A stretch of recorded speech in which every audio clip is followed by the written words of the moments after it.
Think and Grow Rich is one of the most influential books of all time in pointing the way to personal achievement, to financial independence, and to riches of the spirit beyond measurement in money. There has never been another book like it, nor ever can be. It was inspired by Andrew Carnegie, who disclosed his formula of personal achievement to the author, Napoleon Hill, many years ago. Carnegie not only made himself a multimillionaire, but he made millionaires of more than a score of men to whom he taught his secret. Another 500 wealthy men revealed the source of their riches to Napoleon Hill, who has spent a lifetime of research in bringing their message to people in all walks of life who are willing to give their thoughts, ideas, and organized plans in return for riches. The riches within your grasp cannot always be measured in money. There are great riches in lasting friendships, harmonious family relationships, sympathy and understanding between business associates, and inner harmony which brings peace of mind measurable only in spiritual values. The philosophy of Think and Grow Rich will prepare you to attract and enjoy these higher estates which always have been and always will be denied to all except those who are ready for them. Everyone desires to be rich, but not everyone knows what constitutes enduring riches. And most people believe riches to consist only in material things that money can buy. Now here is a list of the 12 things which constitute real riches. Number 1, a positive mental attitude. Observe that it heads the list. And second, sound physical health. And third, harmony in human relations. And fourth, freedom from fear. And fifth, the hope of future achievement. And sixth, the capacity for applied faith. And 7, willingness to share one's blessings with others. 8, to be engaged in a labor of love. 9, an open mind on all subjects toward all people. 10, complete self-discipline. 11, wisdom with which to understand people. And 12, financial security. Observe, if you will, with great benefit, the fact that money comes at the end of the list of the 12 things that make men rich.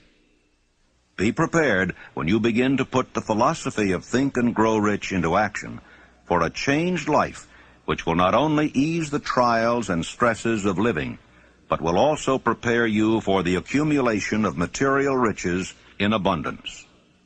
In every chapter of this book, mention has been made of the money-making secret which has made fortunes for hundreds of exceedingly wealthy men whom I have carefully analyzed over a long period of years. If you are ready to put it to use, you will recognize this secret at least once in every chapter. I wish I might feel privileged to tell you how you will know if you are ready, but that would deprive you of much of the benefit you will receive when you make the discovery in your own way. As a final word of preparation, before you begin the first chapter, may I offer one brief suggestion which may provide a clue by which the Carnegie secret may be recognized. It is this: all achievement, all earned riches have their beginning in an idea. If you are ready for the secret, you already possess one half of it. Therefore, you will readily recognize the other half the moment it reaches your mind. When you begin to think and grow rich, you will observe that riches begin with a state of mind, with definiteness of purpose, with little or no hard work. You and every other person ought to be interested in knowing how to acquire that state of mind which will attract riches. I spent 25 years in research because I too wanted to know how wealthy men became that way. My brother and I had matriculated at Georgetown University Law School intending to become lawyers. We didn't have any money, but I did have ability to write, and I promised that I would write stories about successful men, sell them to the magazines, and pay our way through. And my first assignment, fortunately, was with Andrew Carnegie in Pittsburgh. He gave me 3 hours. And when the 3 hours were over, he said, now, this interview is just beginning. Come on out to the house, stay all night, and after dinner we'll take up the interview again. He kept me there 3 days and nights. And believe you me, I was more than flattered. I wondered what it was all about. He kept talking to me about the need for a new philosophy. He said, we've had many philosophies from the days of Socrates and Plato on down to the days of William James and Emerson, but most of them dealt with the moral laws of life. What we need is an economic philosophy for the man of the streets that will enable him to make use of the know-how gained by men like myself over a lifetime of experience. Well, it sounded very nice to me, except for one thing. I didn't know exactly what that word philosophy meant. And finally, at the end of the third day, he said, now look here, I have been talking to you for 3 days about the need for a new philosophy, and I'm going to ask you a question about it. If I commission you to become the author of this philosophy, give you letters of introduction to men whose experiences you will need in collaboration with yourself, are you willing to put in 20 years of research, because that's how long it will take, paying your own way as you go along without any subsidy from me, yes or no? Ladies and gentlemen, there have been many times in my life when I have faced difficult problems and difficult decisions, and I don't think I ever faced one more embarrassing than that. Because when Mr. Carnegie put that proposition to me, my hand was down in my pocket, and I was fiddling with the money that I had there just about enough to get back to Washington, and if I had to stay at a hotel instead of Mr. Carnegie's house, I wouldn't have had that much. I didn't even know the meaning of the word philosophy. And here the richest man in the world wanted me to go to work for him for 20 years without pay. Wasn't that a situation for you? I started to tell Mr. Carnegie, I started to do just exactly what you or the most of us people would have done under the same circumstances. Now, what do you think that was? What would you have done if you would have faced that sort of proposition, going to work for 20 years without any pay for the richest man in the world? Well, yes, that's what I was about to do. But something inside of me wouldn't let me open my mouth until I got a hunch that if Mr. Carnegie had kept me there for 3 days, it must have been for a purpose. That he must have seen something in me that I didn't know was there. Also, that a man with Mr. Carnegie's reputation for picking men certainly didn't pick me to do a job like that unless he knew I had the ability to do it.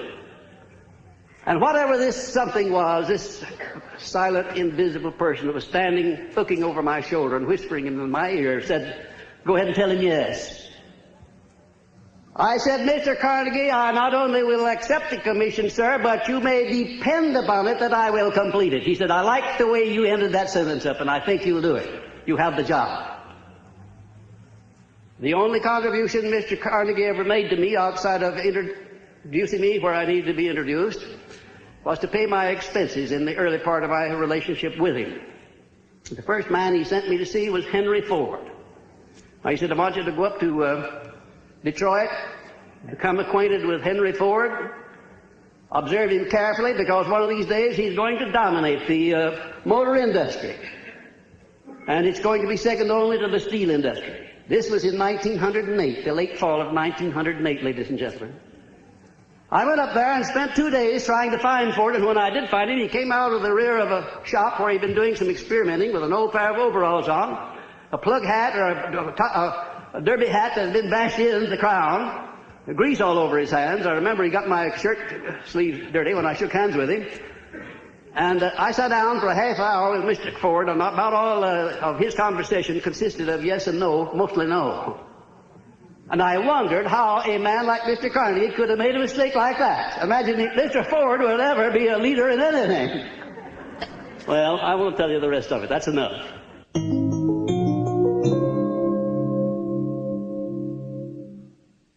Desire. The starting point of all achievement.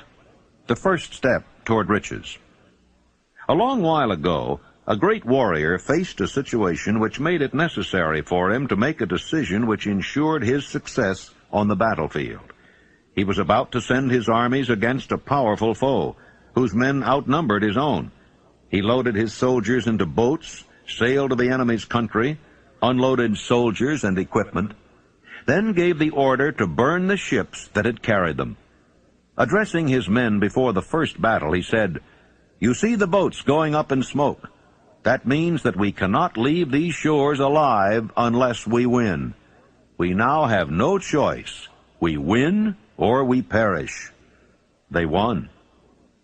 Every person who wins in an undertaking must be willing to burn his ships and cut all sources of retreat. Only by so doing can one be sure of maintaining that state of mind known as a burning desire to win, essential to success. Every human being who reaches the age of understanding of the purpose of money wishes for it.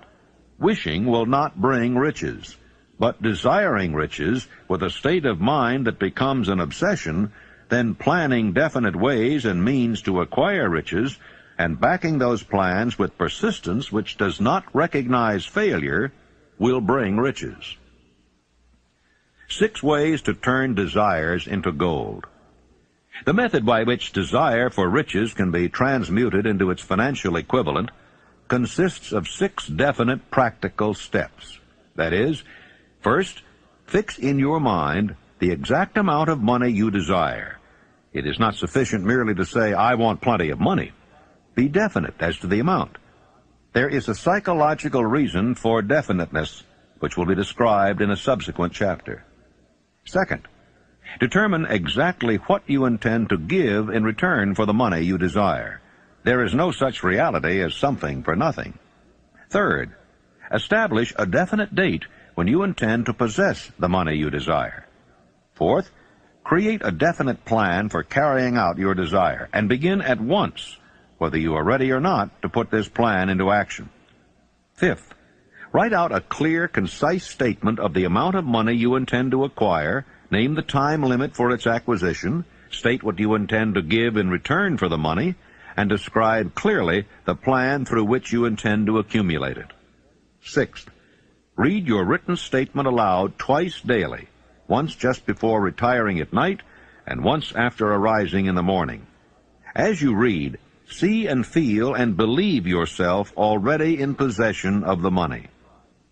It is important that you follow the instructions described in these 6 steps. It is especially important that you observe and follow the instructions in the 6th paragraph.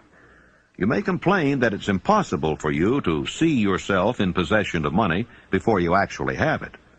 Here is where a burning desire will come to your aid.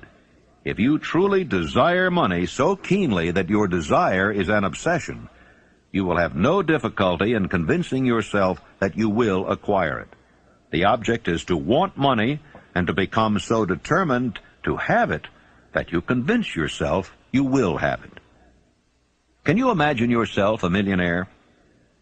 To the uninitiated, who has not been schooled in the working principles of the human mind, these instructions may appear impractical.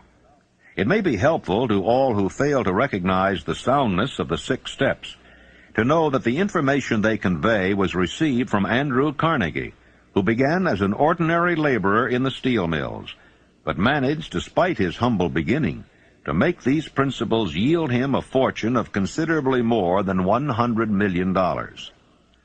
It may be of further help to know that the 6 steps here recommended were carefully scrutinized by the late Thomas A. Edison, who placed his stamp of approval upon them as being not only the steps essential for the accumulation of money, but for the attainment of any goal. The steps call for no hard labor. They call for no sacrifice. They do not require one to become ridiculous or credulous. To apply them calls for no great amount of education. But the successful application of these 6 steps does call for sufficient imagination to enable one to see and to understand that accumulation of money cannot be left to chance, good fortune, and luck. One must realize that all who have accumulated great fortunes first did a certain amount of dreaming, hoping, wishing, desiring, and planning before they acquired money. You may as well know right here that you can never have riches in great quantity unless you can work yourself into a white heat of desire for money and actually believe you will possess it. If the thing you wish to do is right and you believe in it, go ahead and do it. Put your dream across, and never mind what they say if you meet with temporary defeat, for they, perhaps, do not know that every failure brings with it the seed of an equivalent success. Thomas Edison dreamed of a lamp that could be operated by electricity, began where he stood to put his dream into action, And despite more than 10,000 failures, he stood by that dream until he had made it a physical reality. Practical dreamers do not quit. Imagine a man, for instance, standing by through 10,000 different failures, as Mr. Edison did, before giving up. His personal initiative was so definite that he told me that if he hadn't found the secret of the incandescent electric lamp, that at that very moment he would be in the laboratory working on it instead of being out there wasting his time talking with me. And then in a more serious note, Mr. Edison said, you know, I had to succeed because I finally ran out of things that wouldn't work. And I've thought of that so many times, wondering why more people don't keep on keeping on until they run out of things that won't work, for then they're bound to find the thing that will work. There is a difference between wishing for a thing and being ready to receive it. No one is ready for a thing until he believes he can acquire it. The state of mind must be belief, not mere hope or wish. Open-mindedness is essential for belief. Closed minds do not inspire faith, courage, and belief. Remember, no more effort is required to aim high in life, to demand abundance and prosperity, than is required to accept misery and poverty. I believe in the power of desire backed by faith, because I have seen this power lift men from lowly beginnings to places of power and wealth. I have seen it rob the grave of its victims. I have seen it serve as the medium by which men stage a comeback after having been defeated in 100 different ways. I have seen it provide my own son with a normal, happy, successful life, despite nature's having sent him into the world without ears. When my second son, Blair, was born, he was born without ears. And the doctors told me that he would be a deaf mute all of his life. I told them he would not be a deaf mute, and that he would live to have 100% of his hearing just like other children. And one of these doctors came over and put his arm on my shoulder, and he said, now look here, Napoleon, there are some things in this world that neither you nor I nor anyone else can do anything about, and now you face one of those situations. I said, Doctor, there is nothing in this world that I can't do something about, if it's nothing more than adjust myself to an unpleasant situation so it does not destroy my spirit. I went to work on that child through prayer before I ever saw him. I worked on him continuously, almost 4 hours a day for the first 4 years of his life. And at the age of about 18 months, we recognized that he was beginning to hear. We didn't know just how much. But by the time he had reached the 4th year, he had developed 65% of his normal hearing. And in his 3rd year in college, in the University of West Virginia, the Acousticon Company, manufacturer of hearing aids, heard about this unusual case, the only one of its kind in the world where a child born without ears ever learned to hear. Came down to the University of West Virginia and made him a special hearing aid that gave him the other 35% of his hearing, and Blair today has 100% of his hearing just exactly like I said he would. It's almost one of the modern miracles of medical science that this thing happened, and the doctors today don't know exactly how it did happen. I'm not so sure that I did, but I know what I was doing to help bring it about.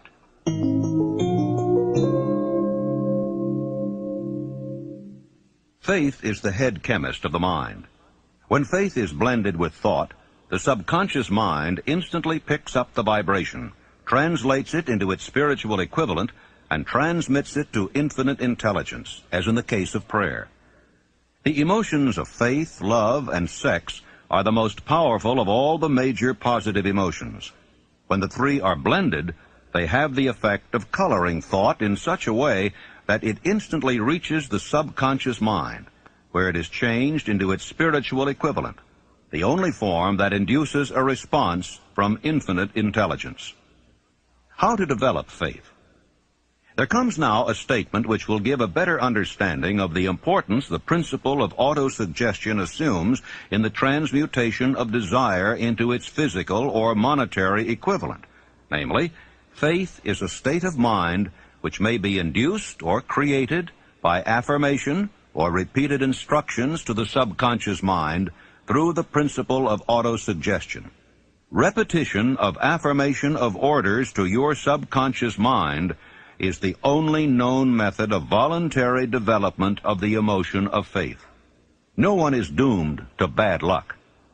There are millions of people who believe themselves doomed to poverty and failure because of some strange force over which they believe they have no control. They are the creators of their own misfortunes because of this negative belief. which is picked up by the subconscious mind and translated into its physical equivalent. In language which any normal human being can understand, we will describe all that is known about the principle through which faith may be developed where it does not already exist. Have faith in yourself, faith in the infinite. Before we begin, you should be reminded again that faith is the eternal elixir which gives life, power, and action to the impulse of thought. The foregoing sentence is worth reading a second time, and a third, and a fourth. It is worth reading aloud. Faith is the starting point of all accumulation of riches. Faith is the basis of all miracles and all mysteries which cannot be analyzed by the rules of science. Faith is the only known antidote for failure. Faith is the element, the chemical, which, when mixed with prayer, gives one direct communication with infinite intelligence. Faith is the element which transforms the ordinary vibration of thought created by the finite mind of man into the spiritual equivalent. Faith is the only agency through which the cosmic force of infinite intelligence can be harnessed and used by man. Thoughts which are mixed with any of the feelings of emotions constitute a magnetic force which attracts other similar or related thoughts. Now let us go back to the starting point and become informed as to how the original seed of an idea, plan, or purpose may be planted in the mind. The information is easily conveyed.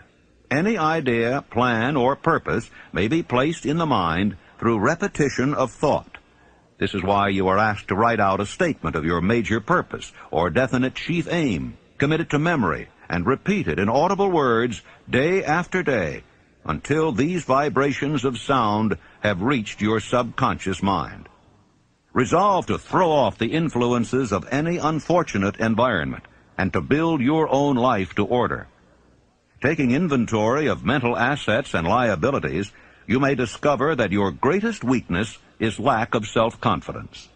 This handicap can be surmounted and timidity translated into courage through the aid of the principle of autosuggestion.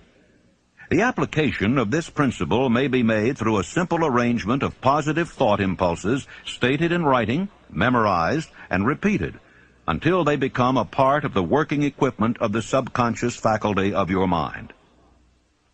Self-confidence formula. First, I know that I have the ability to achieve the object of my definite purpose in life. Therefore, I demand of myself persistent, continuous action toward its attainment, and I here and now promise to render such action.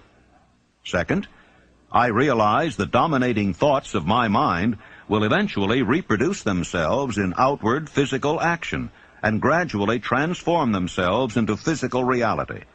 Therefore, I will concentrate my thoughts for 30 minutes daily upon the task of thinking of the person I intend to become, thereby creating in my mind a clear mental picture. Third, I know through the principle of autosuggestion, any desire that I persistently hold in my mind will eventually seek expression through some practical means of attaining the object back of it. Therefore, I will devote 10 minutes daily to demanding of myself the development of self-confidence. Fourth, I have clearly written down a description of my definite chief aim in life, and I will never stop trying until I shall have developed sufficient self-confidence for its attainment.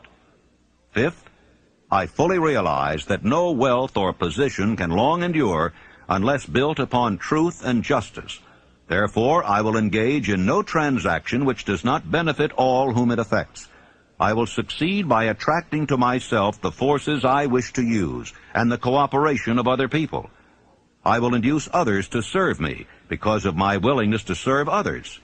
I will eliminate hatred, envy, jealousy, selfishness, and cynicism by developing love for all humanity, because I know that a negative attitude toward others can never bring me success. I will cause others to believe in me because I will believe in them and in myself. I will sign my name to this formula, commit it to memory, and repeat it aloud once a day, with full faith that it will gradually influence my thoughts and actions so that I will become a self-reliant and successful person. The disaster of negative thinking. The subconscious mind makes no distinction between constructive and destructive thought impulses. It works with the material we feed it, through our thought impulses. The subconscious mind will translate into reality a thought driven by fear just as readily as it will translate into reality a thought driven by courage or faith. Like the wind which carries one ship east and another west, the law of autosuggestion will lift you up or pull you down according to the way you set your sails of thought.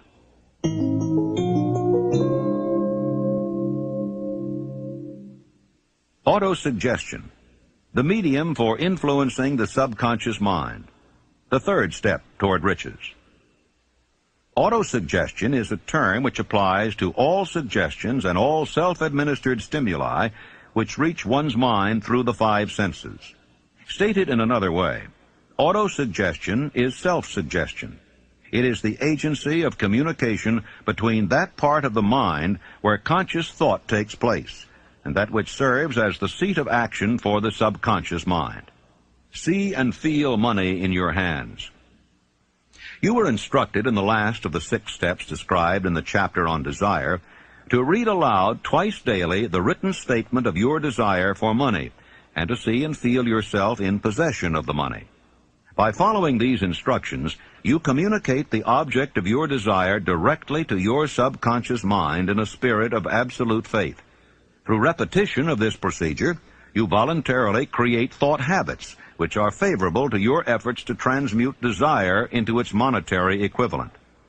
Remember, therefore, when reading aloud the statement of your desire, through which you are endeavoring to develop a money consciousness, that the mere reading of the words is of no consequence unless you mix emotion or feeling with your words.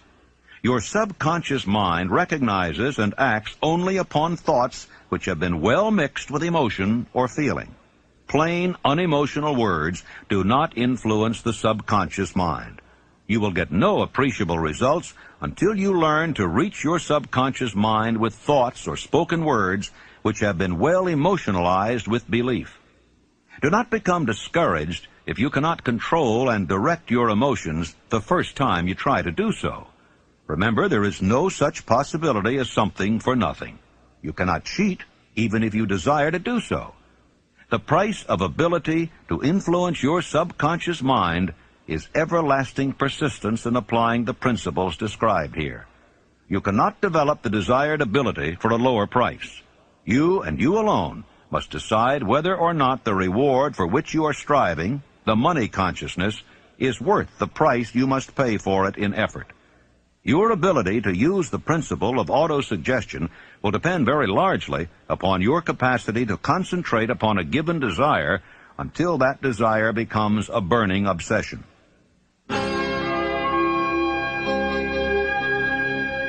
Please fast forward to the end and turn the tape over for proper cueing of side 2.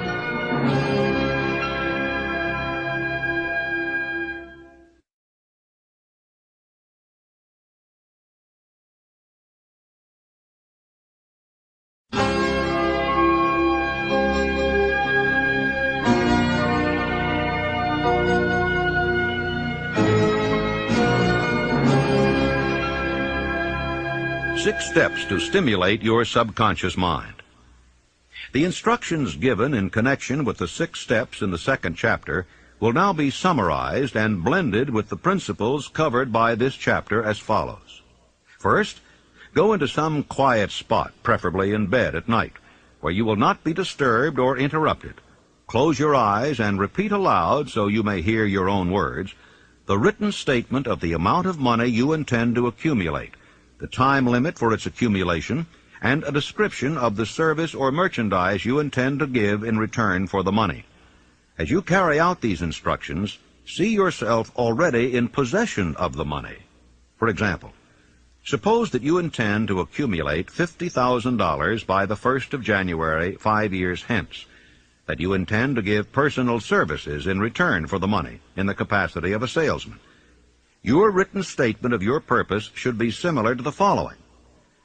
By the 1st day of January 19 so-and-so, I will have in my possession $50,000, which will come to me in various amounts from time to time during the interim. In return for this money, I will give the most efficient service of which I am capable, rendering the fullest possible quantity and the best possible quality of service in the capacity of salesman of, and here describe the service or merchandise you intend to sell. I believe that I will have this money in my possession.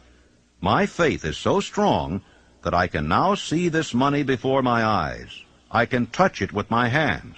It is now awaiting transfer to me at the time and in the proportion that I deliver the service I intend to render in return for it. I am awaiting a plan by which to accumulate this money, and I will follow that plan when it is received. Second, repeat this program night and morning until you can see in your imagination the money you intend to accumulate. Third, place a written copy of your statement where you can see it night and morning, and read it just before retiring and upon arising until it has been memorized. Remember, as you carry out these instructions, that you are applying the principle of autosuggestion for the purpose of giving orders to your subconscious mind. Remember also that your subconscious mind will act only upon instructions which are emotionalized and handed over to it with feeling. Faith is the strongest and most productive of the emotions. Follow the instructions given in the chapter on faith. These instructions may at first seem abstract. Do not let this disturb you. Follow the instructions, no matter how abstract or impractical they may at first appear to be. The time will soon come, if you do as you've been instructed, in spirit as well as in act, when a whole new universe of power will unfold to you.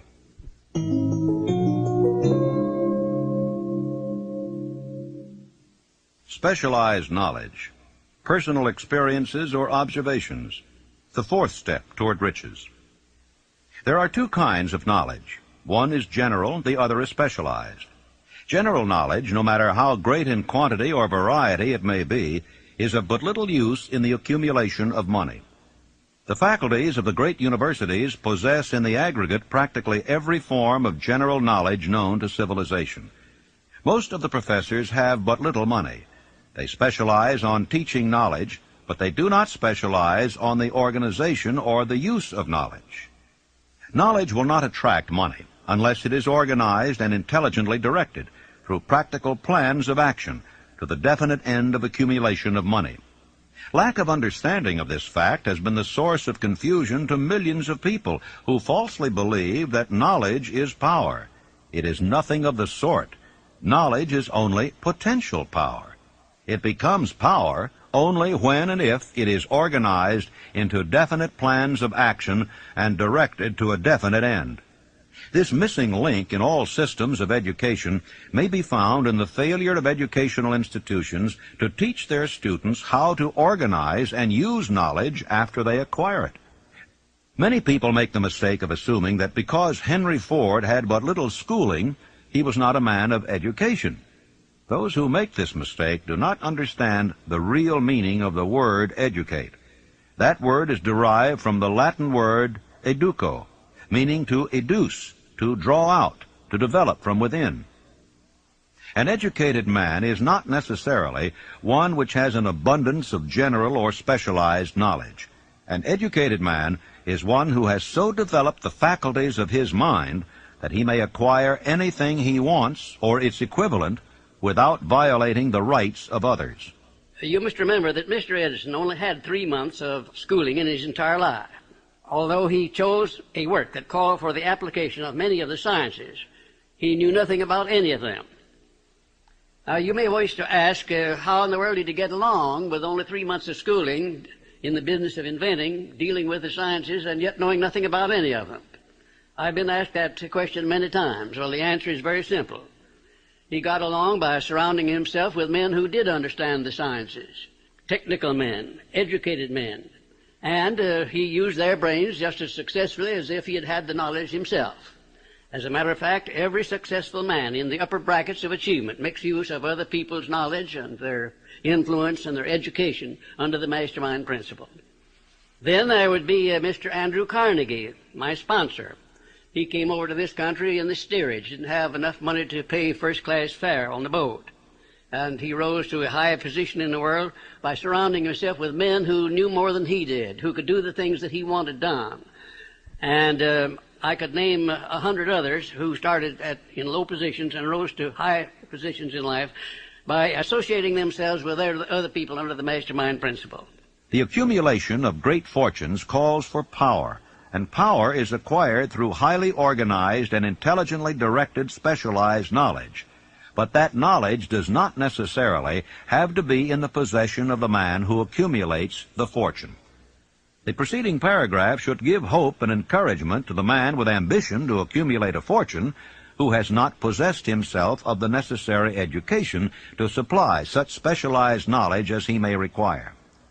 Men sometimes go through life suffering from inferiority complexes because they are not men of education.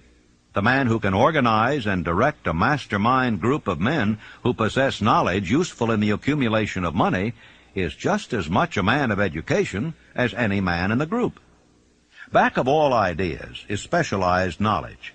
Unfortunately, for those who do not find riches in abundance, specialized knowledge is more abundant and more easily acquired than ideas.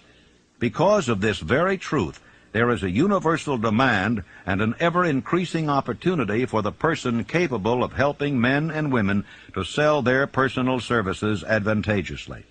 Capability means imagination, the one quality needed to combine specialized knowledge with ideas in the form of organized plans designed to yield riches. If you have imagination, this chapter may present you with an idea sufficient to serve as the beginning of the riches you desire. Remember, the idea is the main thing. Specialized knowledge may be found just around the corner, any corner.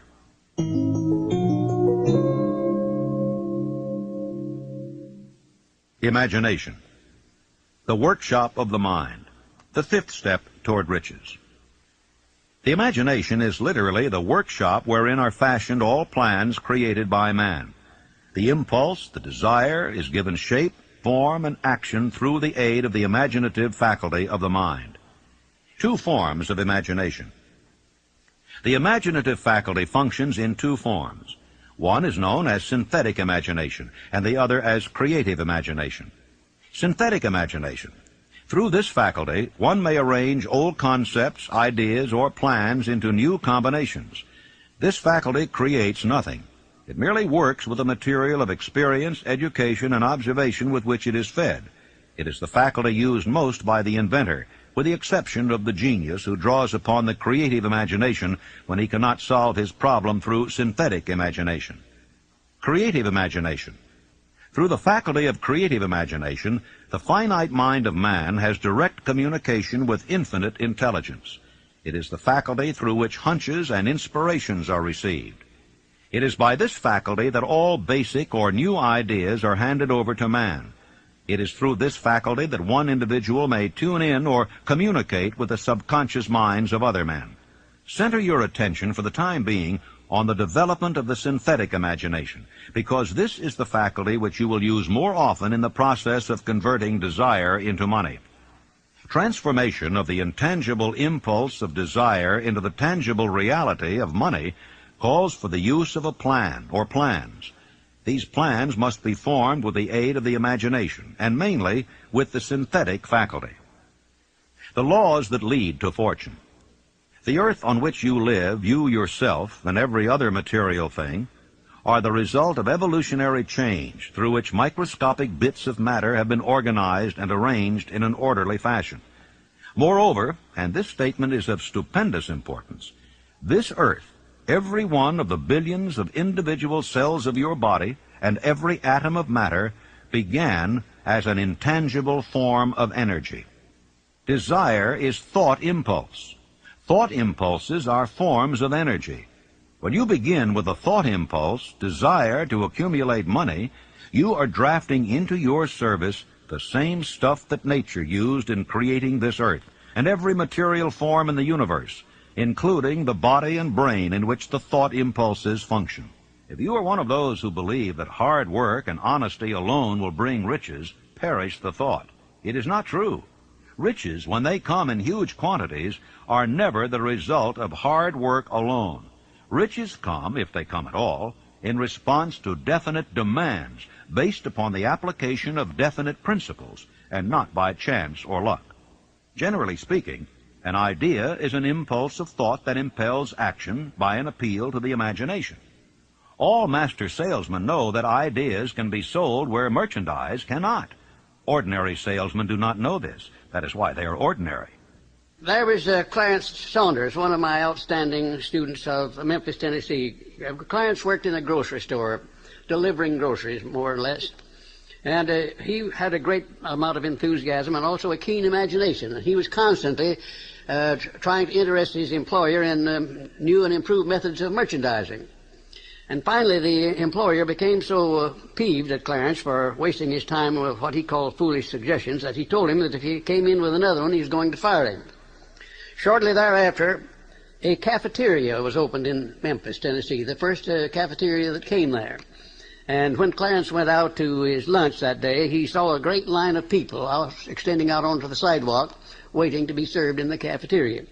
Out of curiosity, he got on the end of the line, and when he picked up his tray and filled it up, by the time he got down to the cashier or the checker, his imagination began to turn, and he said, what a wonderful thing this would be in our grocery business, to have a self-help grocery store so women could come in with a basket on their arm, pick up what they wanted, and pay for it at one place as they went out. It would save a lot of time, and it would save a lot of embarrassment. Well, Clarence could hardly wait until he got back to the store, and he rushed in and he said, well, boss, I have a multi-million-dollar idea, and the boss said, now, Clarence, you're fired. Clarence said, oh, no, I'm not. I resigned before I started to talk.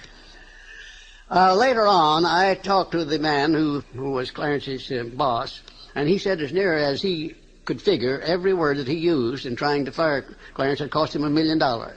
Because Clarence took his idea of self-help grocery stores to a firm who financed it under the name of Piggly Wiggly Stores, and he made $4 million during the first 4 years. An astounding illustration of what a man can do with an idea backed by the proper amount of enthusiasm.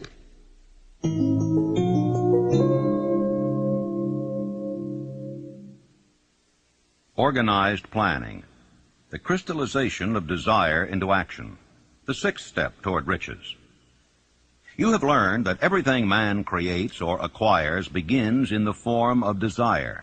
That desire is taken on the first lap of its journey from the abstract to the concrete into the workshop of the imagination, where plans for its transition are created and organized. You will now be instructed how to build plans which will be practical, namely, A, ally yourself with a group of as many people as you may need for the creation and carrying out of your plan or plans for the accumulation of money, making use of the mastermind principle described in a later chapter. Compliance with this instruction is absolutely essential. Do not neglect it. B, before forming your mastermind alliance, decide what advantages and benefits you may offer the individual members of your group in return for their cooperation. No one will work indefinitely without some form of compensation. No intelligent person will either request or expect another to work without adequate compensation, although this may not always be in the form of money. C, arrange to meet with the members of your mastermind group at least twice a week, and more often if possible, until you have jointly perfected the necessary plan or plans for the accumulation of money.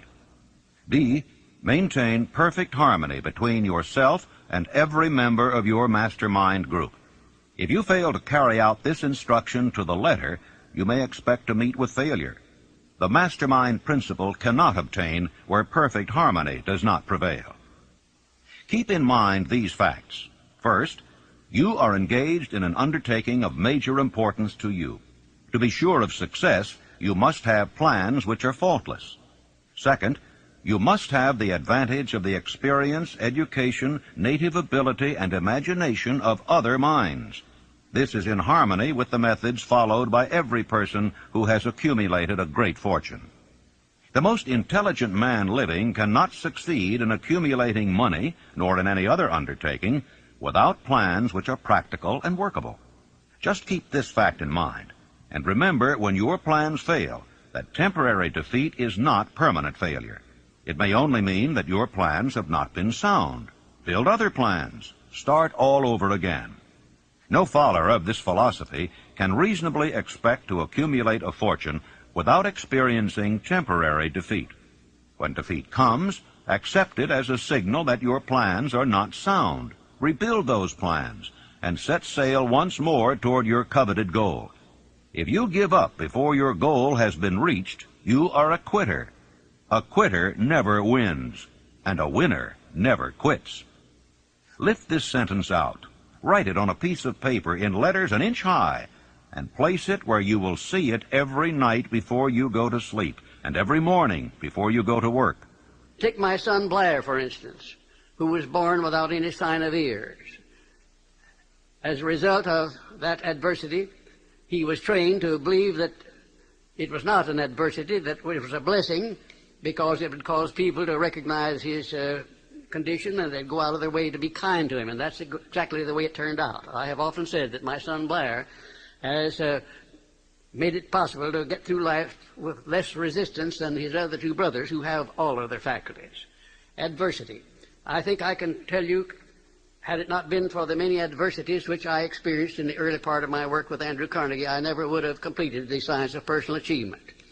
I had adversity after adversity, but I learned to transmute those adversities into something constructive and to come up with something that would take the place of an adversity. Every time I failed, I said, well, this is just another opportunity that I have to prove that my philosophy can take care of the situation of failure.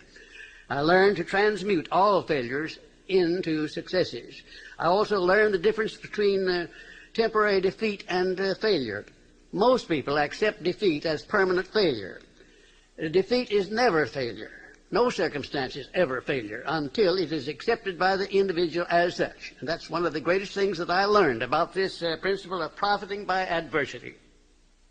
When you begin to select members for your mastermind group, endeavor to select those who do not take defeat seriously. Some people foolishly believe that only money can make money. This is not true. Desire, transmuted into its monetary equivalent through the principles laid down here, is the agency through which money is made. Money of itself is nothing but inert matter. It cannot move, think, or talk, but it can hear when a man who desires it calls it to come. Planning the sale of personal services. Intelligent planning is essential for success in any undertaking designed to accumulate riches. Here will be found detailed instructions to those who must begin the accumulation of riches by selling personal services. It should be encouraging to know that practically all the great fortunes began in the form of compensation for personal services, or from the sale of ideas. What else except ideas and personal services would one not possessed of property have to give in return for riches? The major attributes of leadership. The following are important factors of leadership. 1. Unwavering courage based upon knowledge of self and of one's occupation. No follower wishes to be dominated by a leader who lacks self-confidence and courage. No intelligent follower will be dominated by such a leader very long. 2. Self-control. The man who cannot control himself can never control others. Self-control sets a mighty example for one's followers, which the more intelligent will emulate. 3. A keen sense of justice. Without a sense of fairness and justice, no leader can command and retain the respect of his followers. 4. Definiteness of decision. The man who wavers in his decisions shows that he is not sure of himself, cannot lead others successfully. 5. Definiteness of plans. The successful leader must plan his work and work his plan. A leader who moves by guesswork without practical, definite plans is comparable to a ship without a rudder. Sooner or later he will land on the rocks. 6. The habit of doing more than paid for. One of the penalties of leadership is the necessity of willingness upon the part of the leader to do more than he requires of his followers. 7. A pleasing personality. No slovenly, careless person can become a successful leader. Leadership calls for respect. Followers will not respect a leader who does not grade high on all of the factors of a pleasing personality. 8. Sympathy and understanding. The successful leader must be in sympathy with his followers. Moreover, he must understand them and their problems. 9. Mastery of detail. Successful leadership calls for mastery of the details of the leader's position. 10. Willingness to assume full responsibility. The successful leader must be willing to assume responsibility for the mistakes and the shortcomings of his followers. If he tries to shift this responsibility, he will not remain the leader. If one of his followers makes a mistake and shows himself incompetent, the leader must consider that it is he who failed. 11. Cooperation. The successful leader must understand and apply the principles of cooperative effort and be able to induce his followers to do the same. Leadership calls for power, and power calls for cooperation. How to get the exact position you desire. Everyone enjoys doing the kind of work for which he is best suited. An artist loves to work with paints, a craftsman with his hands, a writer loves to write. Those with less definite talents have their preferences for certain fields of business and industry. If America does anything well, it offers a full range of occupations: tilling the soil, manufacturing, marketing, and the professions. First, decide exactly what kind of job you want. If the job doesn't already exist, perhaps you can create it. Second, choose the company or individual for whom you wish to work. Third, study your prospective employer as to policies, personnels, chances of advancement. Fourth, by analysis of yourself and your talents and capabilities, figure what you can offer and plan ways and means of giving advantages, services, developments, ideas that you believe you can successfully deliver.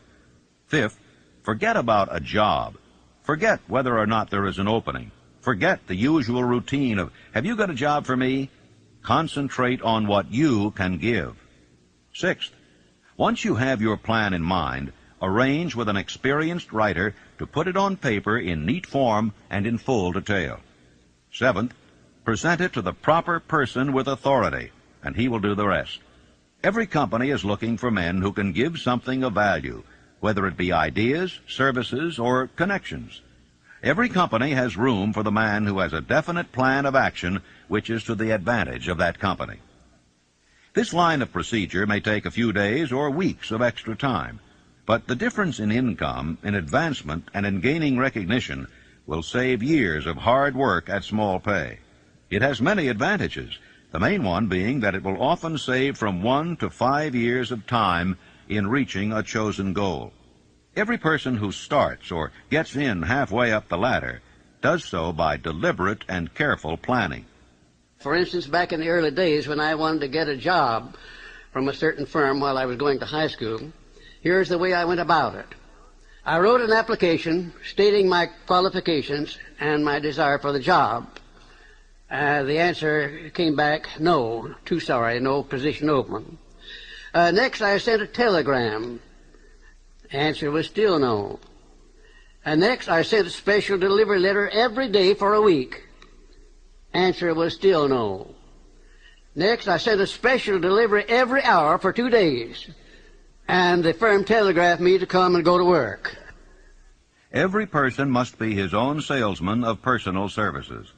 The quality and the quantity of service rendered, and the spirit in which it is rendered, determine to a large extent the price and the duration of employment. To market personal services effectively, which means a permanent market at a satisfactory price under pleasant conditions, one must adopt and follow the QQS formula, which means that quality plus quantity plus the proper spirit of cooperation equals perfect salesmanship of service. Remember the QQS formula, but do more. Apply it as a habit. Let us analyze the formula to make sure we understand exactly what it means. 1. Quality of service shall be construed to mean the performance of every detail in connection with your position in the most efficient manner possible, with the object of greater efficiency always in mind. 2. Quantity of service shall be understood to mean the habit of rendering all the service of which you are capable at all times, with the purpose of increasing the amount of service rendered as greater skill is developed through practice and experience. Emphasis is again placed on the word habit. 3. Spirit of service shall be construed to mean the habit of agreeable, harmonious conduct which will induce cooperation from associates and fellow employees. Well, let me relate my experience with Franklin D. Roosevelt in the White House in 1933, and will give you a fine indication of how the students of this philosophy may profit by this important principle. First of all, let me define the principle of going the extra mile. It means rendering more service and better service than you are paid to render, and doing it all the time, and doing it in a pleasing, positive mental attitude. When I went to work for the President in 1933, nothing was said at the beginning about how much I was to receive or who was to pay it. And I had been there about 3 months when one day Franklin D. Roosevelt asked me who was paying my salary and how much I was getting. And I said, well, Mr. President, that's something I would like to know myself. I haven't heard anything about it. And we talked on for a little while, and I said, well, now, Mr. President, you know, I have been serving you ever since you were Assistant Secretary of the Navy, and particularly while you were Governor of New York. And you will recall, of course, that up to this time I have never rendered you a bill or asked you to pay me $1 for my services, and I'm not going to start now. But if you insist upon it, suppose you put me on the payroll at $1 a year. And that's exactly what he did.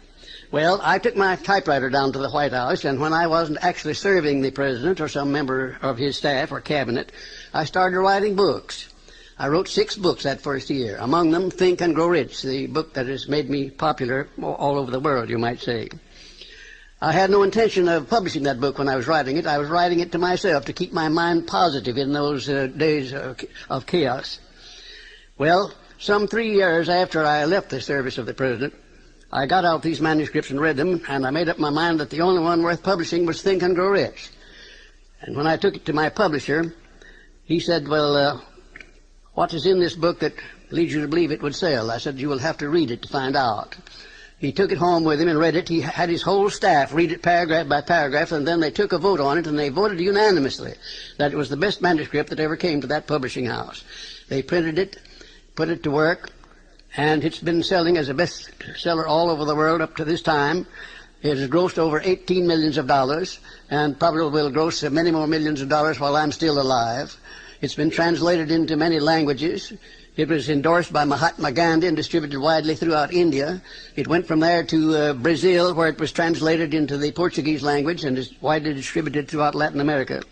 And I think if you will stop and consider the wages that I asked, the wages that I received of $1 a year, and the service that I gave for that, you'll recognize what can be accomplished by going the extra mile. Now, let me give you some of the benefits that comes from going the extra mile. Well, it places the law of increasing returns squarely back of one. It brings one to the favorable attention of those who can and do provide opportunities for self-promotion. It tends to permit one to become indispensable in many different human relationships, and therefore enables one to command more than average compensation. It leads to a mental growth and physical perfection in various forms of service, thereby developing greater ability and skill in one's chosen vocation. It protects one against the loss of employment and places one in a position to choose his own job and working conditions. It enables one to profit by the law of contrast, because the majority of people do not practice the habit of going the extra mile. As a matter of fact, the majority of people don't even go the first mile. And it leads to the development of a positive, pleasing personal attitude, which is among the more important traits of a pleasing personality. And it tends to develop a keen, alert imagination, as it is a habit which keeps one continuously seeking new and more efficient ways of rendering service. It definitely serves to develop self-reliance. It serves also to build the confidence of others in one's integrity. And it is the only logical reason to justify one in asking for a promotion or for more wages, because if a man is not doing any more than he's paid for, then obviously he has no right to ask for more pay.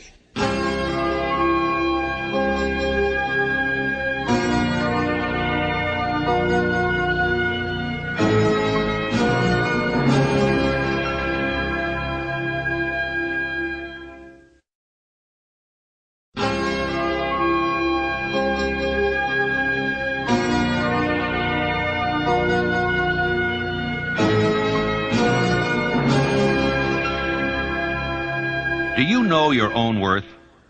The oldest of admonitions is, "Man, know thyself."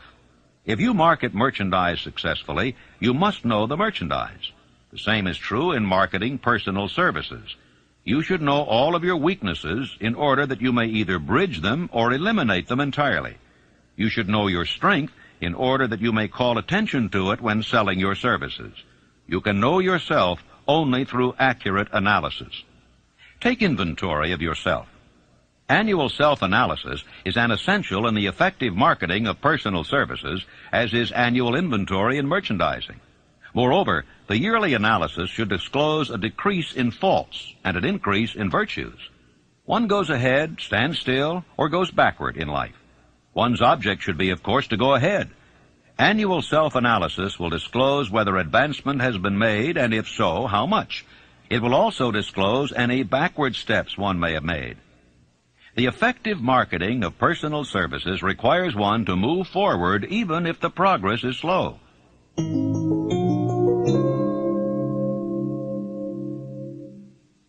Decision. The mastery of procrastination. The seventh step toward riches. Analysis of over 25,000 men and women who had experienced failure disclosed the fact that lack of decision was near the head of the list of the 31 major causes of failure. Procrastination, the opposite of decision, is a common enemy which practically every man must conquer.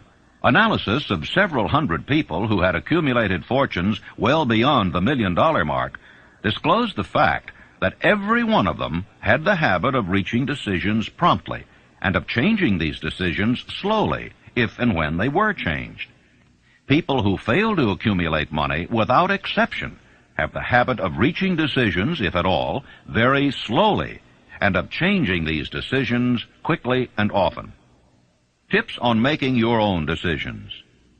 The majority of people who fail to accumulate money sufficient for their needs are generally easily influenced by the opinions of others. They permit the newspapers and the gossiping neighbors to do their thinking for them. Opinions are the cheapest commodities on earth. Everyone has a flock of opinions ready to be wished upon anyone who will accept them. Close friends and relatives, while not meaning to do so, often handicap one through opinions, and sometimes through ridicule, which is meant to be humorous. Thousands of men and women carry inferiority complexes with them all through life, because some well-meaning but ignorant person destroyed their confidence through opinions or ridicule. You have a brain and a mind of your own. Use it, and reach your own decisions. If you need facts or information from other people to enable you to reach decisions, as you probably will in many instances, acquire these facts or secure the information you need quietly, without disclosing your purpose. 56 who risked the gallows. The greatest decision of all time, as far as any American citizen is concerned, was reached in Philadelphia, July 4th, 1776, when 56 men signed their names to a document which they well knew would bring freedom to all Americans, or leave every one of the 56 hanging from a gallows. You have heard of this famous document, but you may not have drawn from it the great lesson in personal achievement it so plainly taught. We all remember the date of this momentous decision, but few of us realize what courage that decision required. We remember our history as it was taught. We remember dates and the names of the men who fought. We remember Valley Forge and Yorktown. We remember George Washington and Lord Cornwallis. But we know little of the real forces back of these names, dates, and places. We know still less of that intangible power which ensured us freedom long before Washington's armies reached Yorktown. It is nothing short of tragedy that the writers of history have missed entirely even the slightest reference to the irresistible power which gave birth and freedom to the nation destined to set up new standards of independence for all the peoples of the earth. I say it as a tragedy because it is the selfsame power which must be used by every individual who surmounts the difficulties of life and forces life to pay the price asked. Analyze the events which led to the Declaration of Independence, and be convinced that this nation, which now holds a position of commanding respect and power among all nations of the world, was born of a decision created by a master mind consisting of 56 men. Note well the fact that it was their decision which ensured the success of Washington's armies, because the spirit of that decision was in the heart of every soldier who fought with him, and served as a spiritual power which recognizes no such thing as failure. Note also, with great personal benefit, that the power which gave this nation its freedom is the self-same power that must be used by every individual who becomes self-determining. This power is made up of the principles described in this book. It will not be difficult to detect in the story of the Declaration of Independence at least 6 of these principles: desire, decision, faith, persistence, the mastermind, and organized planning. Know what you want, and you'll generally get it. Throughout this philosophy will be found the suggestion that thought, backed by strong desire, has a tendency to transmute itself into its physical equivalent. In your search for the secret of the method, do not look for a miracle, because you will not find it. You will find only the eternal laws of nature. These laws are available to every person who has the faith and the courage to use them. They may be used to bring freedom to a nation, or to accumulate riches. Definiteness of decision always requires courage, sometimes very great courage. The 56 men who signed the Declaration of Independence staked their lives on the decision to affix their signatures to that document. The person who reaches a definite decision to procure the particular job and make life pay the price he asks does not stake his life on that decision. He stakes his economic freedom. Financial independence, riches, desirable business, and professional positions are not within reach of the person who neglects or refuses to expect, plan, and demand these things. The person who desires riches in the same spirit that Samuel Adams desired freedom for the colonies is sure to accumulate wealth.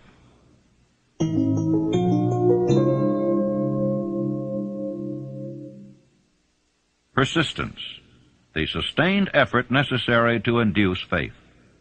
The 8th step toward riches. Persistence is an essential factor in the procedure of transmuting desire into its monetary equivalent. The basis of persistence is the power of will. Willpower and desire, when properly combined, make an irresistible pair. The starting point of all achievement is desire. Keep this constantly in mind. Weak desires bring weak results, just as a small amount of fire makes a small amount of heat. If you find yourself lacking in persistence, this weakness may be remedied by building a stronger fire under your desires. And if you find that you are indifferent, you may be sure that you have not yet acquired the money consciousness which you must possess before you can be sure of accumulating a fortune. Those who can take it are bountifully rewarded for their persistence. They receive as their compensation whatever goal they are pursuing. That is not all. They receive something infinitely more important than material compensation: the knowledge that every failure brings with it the seed of an equivalent advantage. You can train yourself to be persistent. Persistence is a state of mind. Therefore, it can be cultivated. Like all states of mind, persistence is based upon definite causes. Among them, these. A. Definiteness of purpose. Knowing what one wants is the first and perhaps the most important step toward the development of persistence. A strong motive forces one to surmount many difficulties. B. Desire. It is comparatively easy to acquire and to maintain persistence in pursuing the object of intense desire.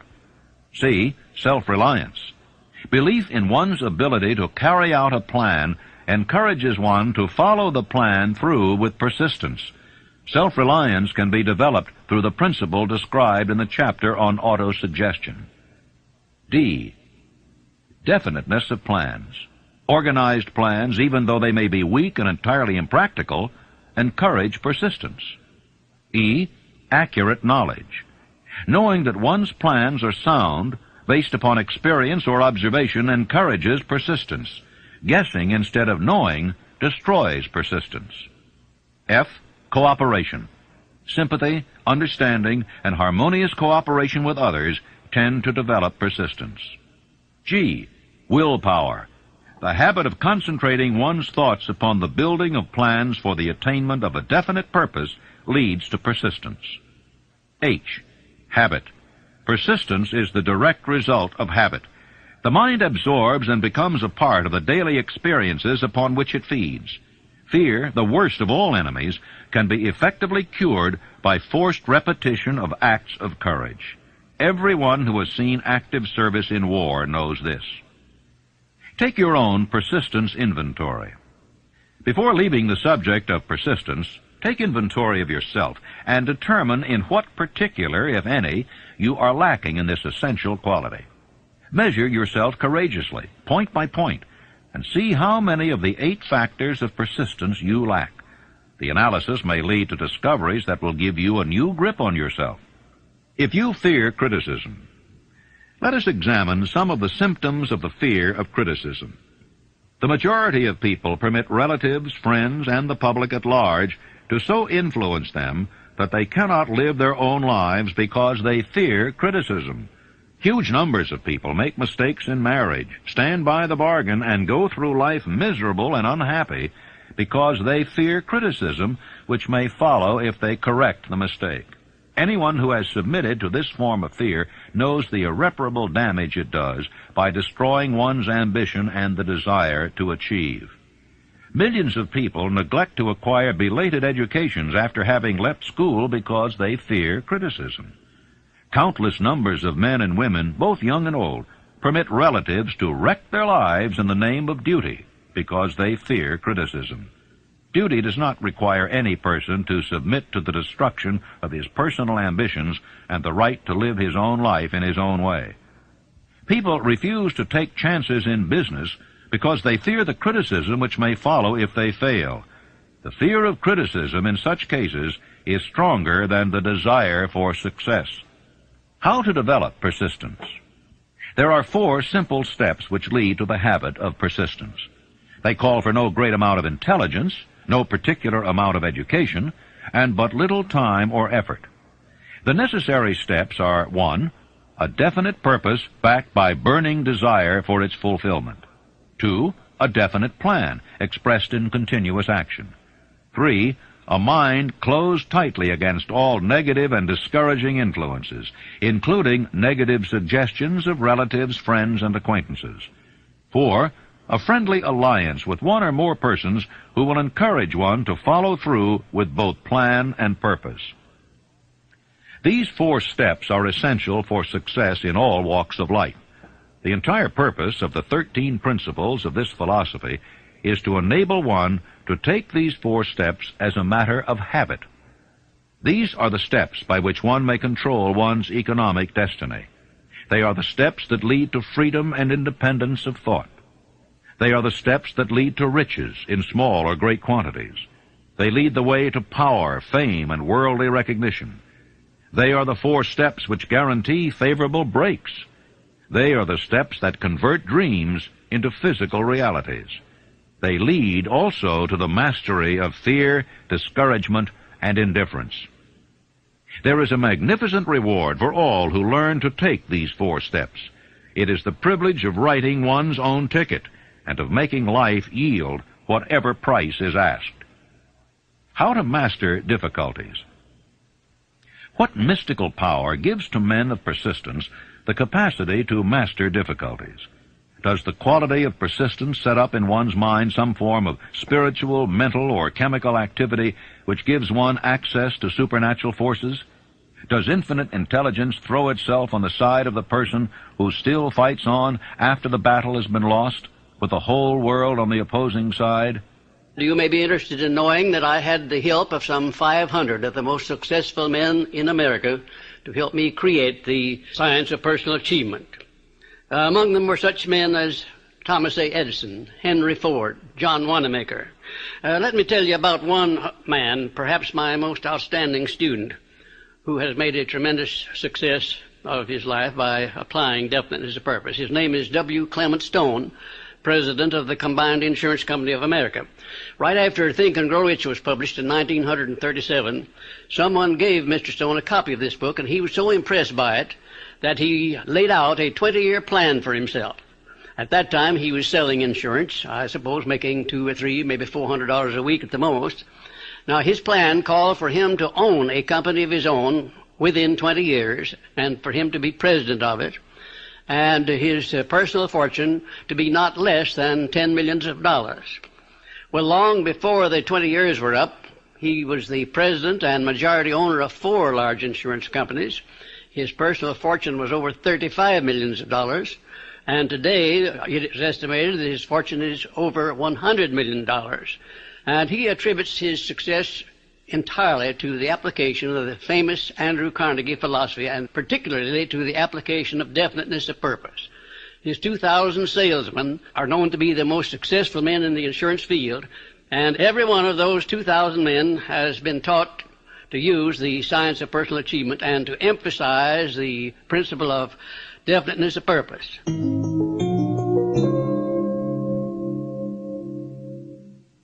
Power of the mastermind. The driving force, the 9th step toward riches. Power is essential for success in the accumulation of money. Plans are inert and useless without sufficient power to translate them into action. This chapter will describe the method by which an individual may attain and apply power. Power may be defined as organized and intelligently directed knowledge. Power, as the term is here used, refers to organized effort, sufficient to enable an individual to transmute desire into its monetary equivalent. Organized effort is produced through the coordination of effort of 2 or more people who work toward a definite end in a spirit of harmony. Power is required for the accumulation of money. Power is necessary for the retention of money after it has been accumulated. Let us ascertain how power may be acquired. If power is organized knowledge, let us examine the sources of knowledge. A. Infinite intelligence. This source of knowledge may be contacted through the procedure described in another chapter with the aid of creative imagination. B. Accumulated experience.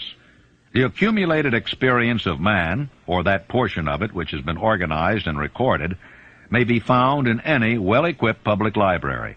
An important part of this accumulated experience is taught in public schools and colleges, where it has been classified and organized. C. Experiment and research. In the field of science, and in practically every other walk of life, men are gathering, classifying, and organizing new facts daily. This is the source to which one must turn when knowledge is not available through accumulated experience. Here, too, the creative imagination must often be used. Knowledge may be required from any of the foregoing sources. It may be converted into power by organizing it into definite plans and by expressing those plans in terms of action. Gaining power through the mastermind. The mastermind may be defined as coordination of knowledge and effort in a spirit of harmony between 2 or more people for the attainment of a definite purpose. No individual may have great power without availing himself of the mastermind. In a preceding chapter, instructions were given for the creation of plans for the purpose of translating desire into its monetary equivalent.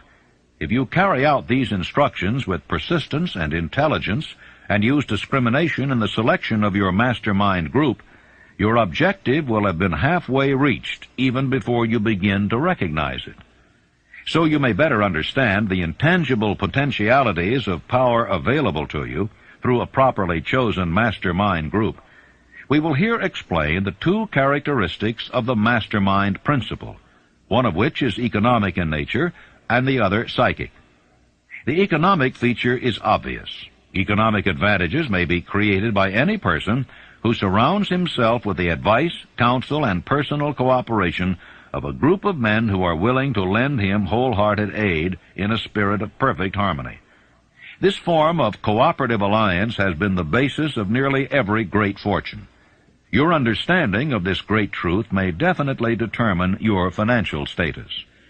The psychic phase of the mastermind principle is much more difficult to comprehend. You may catch a significant suggestion from this statement. No two minds ever come together without thereby creating a third invisible, intangible force which may be likened to a third mind. How to multiply your brain power. Man's brain may be compared to an electric battery. It is a well-known fact that a group of electric batteries will provide more energy than a single battery.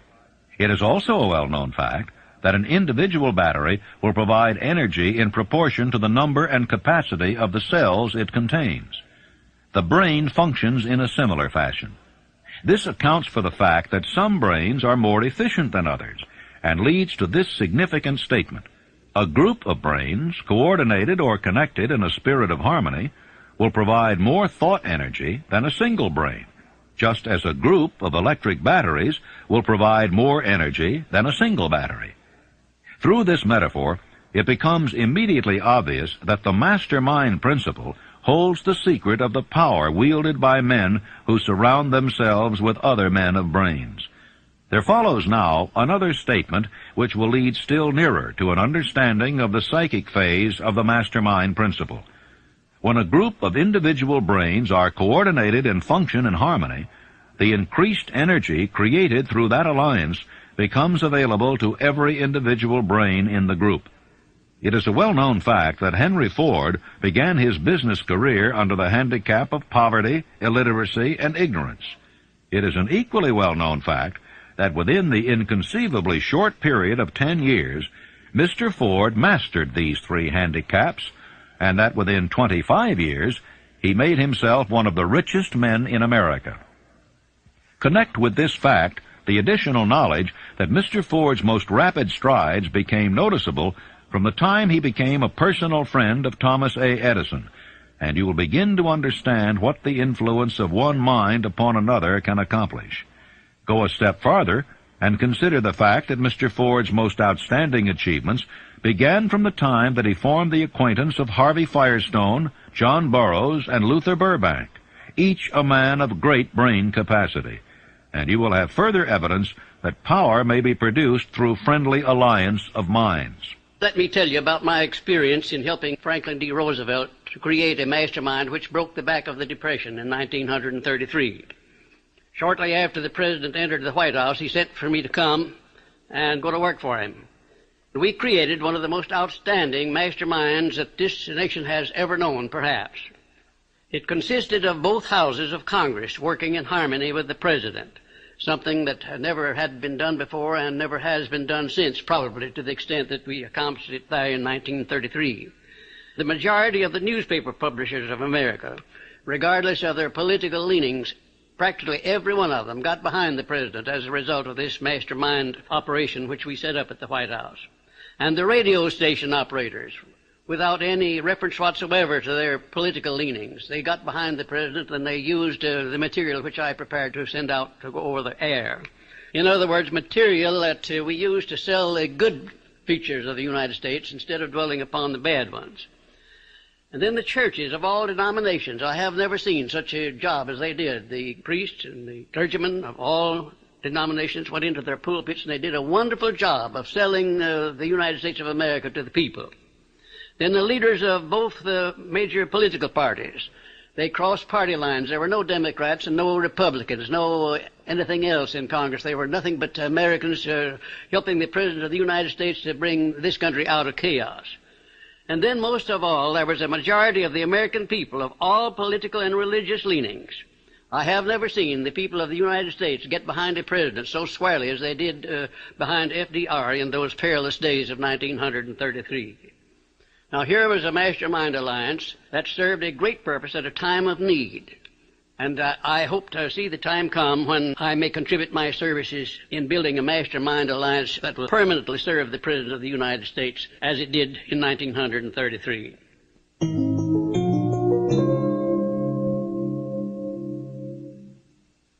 The mystery of sex transmutation, the 10th step toward riches. The meaning of the word transmute is, in simple language, the changing or transferring of one element or form of energy into another. The 10 stimuli of the mind. The human mind responds to stimuli through which it may be keyed up to high rates of vibration, known as enthusiasm, creative imagination, intense desire, and so on.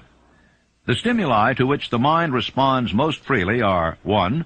The desire for sex expression. 2. Love. 3. A burning desire for fame, power, or financial gain, money. 4. Music. 5. Friendship between either those of the same sex or those of the opposite sex. 6. A mastermind alliance based upon the harmony of two or more people who ally themselves for spiritual or temporal advancement. 7. Mutual suffering, such as that experienced by people who are persecuted. 8. Autosuggestion. 9. Fear. 10. Narcotics and alcohol. The desire for sex expression comes at the head of the list of stimuli, which most effectively step up the mind and start the wheels of physical action. 8 of these stimuli are natural and constructive. 2 are destructive. When brain action has been stimulated through one or more of the 10 mind stimulants, it has the effect of lifting the individual far above the horizon of ordinary thought, and permits him to envision distance, scope, and quality of thoughts not available on the lower plane, such as that occupied while one is engaged in the solution of the problems of business and professional routine. The world is ruled and the destiny of civilization is established by the human emotions. People are influenced in their actions not by reason so much as by feelings. The creative faculty of the mind is set into action entirely by emotions, and not by cold reason. The most powerful of all human emotions is that of sex. There are other mind stimulants, some of which have been listed, but no one of them, nor all of them combined, can equal the driving power of sex. A mind stimulant is any influence which will either temporarily or permanently increase the intensity of thought. The 10 major stimulants described are those most commonly resorted to. Through these sources, one may commune with infinite intelligence, or enter at will the storehouse of the subconscious mind, either one's own or that of another person, a procedure which is all there is of genius. The emotion of sex is an irresistible force against which there can be no such opposition as an immovable body. When driven by this emotion, men become gifted with a superpower for action. Understand this truth, and you will catch the significance of the statement that sex transmutation contains the secret of creative ability. The transmutation of sex energy calls for the exercise of willpower, to be sure, but the reward is worth the effort. The desire for sexual expression is inborn and natural. The desire cannot and should not be submerged or eliminated, but it should be given an outlet through forms of expression which enrich the body, mind, and spirit of man. Sex alone is a mighty urge to action, but its forces are like a cyclone. They are often uncontrollable. When the emotion of love begins to mix itself with the emotion of sex, the result is calmness of purpose, poise, accuracy of judgment, and balance. Love is, without question, life's greatest experience. It brings one into communion with infinite intelligence. When mixed with the emotions of romance and sex, it may lead one far up the ladder of creative effort. The emotions of love, sex, and romance are sides of the eternal triangle of achievement-building genius. Love is an emotion with many sides, shades, and colors. But the most intense and burning of all kinds of love is that experienced in the blending of the emotions of love and sex. When the emotion of romance is added to those of love and sex, the obstructions between the finite mind of man and infinite intelligence are removed. Then a genius has been born.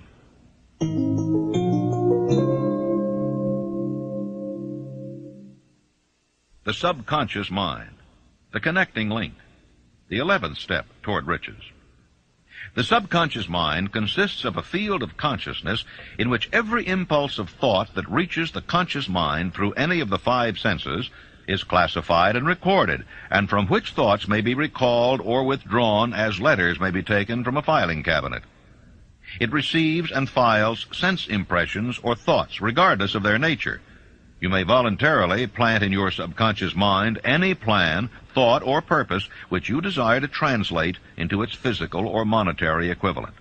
The subconscious acts first on the dominating desires which have been mixed with emotional feelings, such as faith. You cannot entirely control your subconscious mind, but you can voluntarily hand over to it any plan, desire, or purpose which you wish transformed into concrete form. After you have accepted as a reality the existence of the subconscious mind, and understand its possibilities as a medium for transmuting your desires into their physical or monetary equivalent, you will comprehend the full significance of the instructions given in the chapter on desire. You will also understand why you have been repeatedly admonished to make your desires clear and to reduce them to writing. You will also understand the necessity of persistence in carrying out instructions. The 13 principles are the stimuli with which you acquire the ability to reach and to influence your subconscious mind. Do not become discouraged if you cannot do this upon the first attempt. Remember that the subconscious mind may be voluntarily directed only through habit under the directions given in the chapter on faith. You have not yet had time to master faith. Be patient. Be persistent.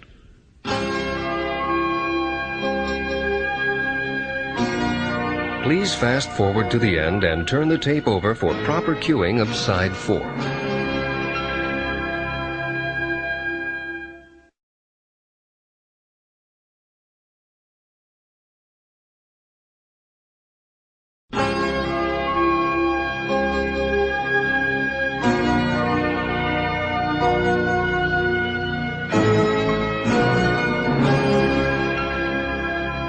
All thought impulses intended for transmutation into their physical equivalent, voluntarily planted in the subconscious mind, must pass through the imagination and be mixed with faith. The mixing of faith with a plan or purpose intended for submission to the subconscious mind may be done only through the imagination.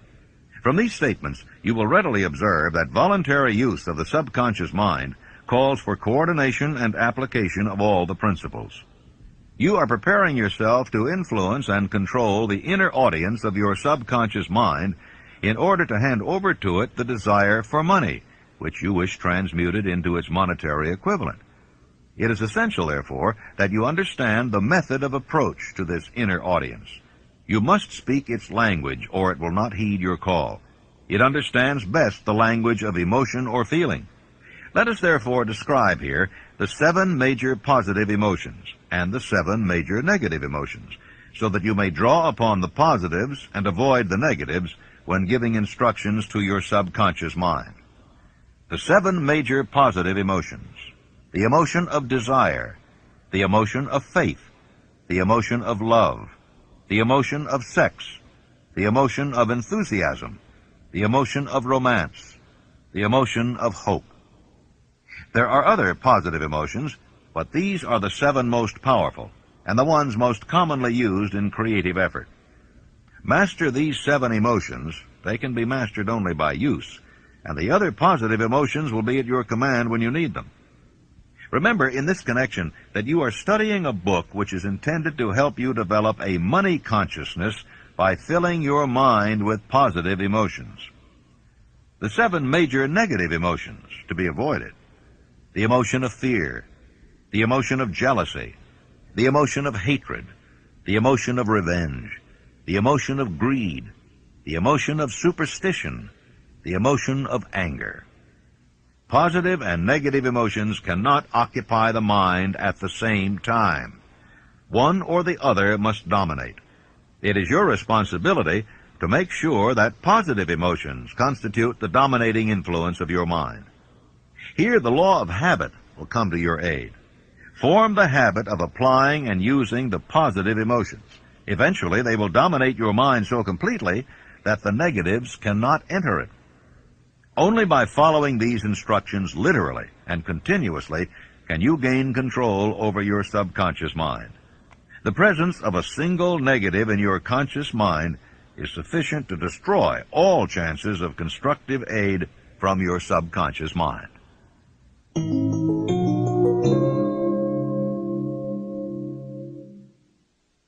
The brain, a broadcasting and receiving station for thought. The 12th step toward riches. More than 40 years ago, the author, working in conjunction with the late Dr. Alexander Graham Bell and Dr. Elmer R. Gates, observed that every human brain is both a broadcasting and receiving station for the vibration of thought. The subconscious mind is the sending station of the brain, through which vibrations of thought are broadcast. The creative imagination is the receiving set, through which the energies of thought are picked up. Along with the important factors of the subconscious mind and the faculty of the creative imagination, which constitute the sending and receiving sets of your mental broadcasting machinery, consider now the principle of autosuggestion, which is the medium by which you may put into operation your broadcasting station. Through the instructions described in the chapter on autosuggestion, you were definitely informed of the method by which desire may be transmuted into its monetary equivalent. Operation of your mental broadcasting station is a comparatively simple procedure. You have but three principles to bear in mind and to apply when you wish to use your broadcasting station: the subconscious mind, creative imagination, and autosuggestion. The stimuli through which you put these three principles into action have been described, and the procedure begins with desire. The greatest forces are intangible. Through the ages which have passed, man has depended too much upon his physical senses, and has limited his knowledge to physical things, which he could see, touch, weigh, and measure. We are now entering the most marvelous of all ages, an age which will teach us something of the intangible forces of the world about us. Perhaps we shall learn, as we pass through this age, that the other self is more powerful than the physical self we see when we look into a mirror. Sometimes men speak lightly of the intangibles, the things which they cannot perceive through any of their five senses, and when we hear them, it should remind us that all of us are controlled by forces which are unseen and intangible. The whole of mankind has not the power to cope with nor to control the intangible force wrapped up in the rolling waves of the ocean. Man has not the capacity to understand the intangible force of gravity, which keeps this little earth suspended in space, and keeps man from falling from it, much less the power to control that force. Man is entirely subservient to the intangible force which comes with a thunderstorm, and he is just as helpless in the presence of the intangible force of electricity. Nor is this by any means the end of man's ignorance in connection with things unseen and intangible. He does not understand the intangible force and intelligence wrapped up in the soil of the earth, the force which provides him with every morsel of food he eats, every article of clothing he wears, every dollar he carries in his pockets. The power of thought is the only thing over which you have complete, unchallenged, and unchallengeable control. Controlled by power of will. In giving human beings control over but one thing, the Creator must have chosen the most important of all things. This is a stupendous fact that merits your most profound consideration. If you give it this sort of consideration, you will discover for yourself the rich promises available to those who become masters of their own mind power through self-discipline.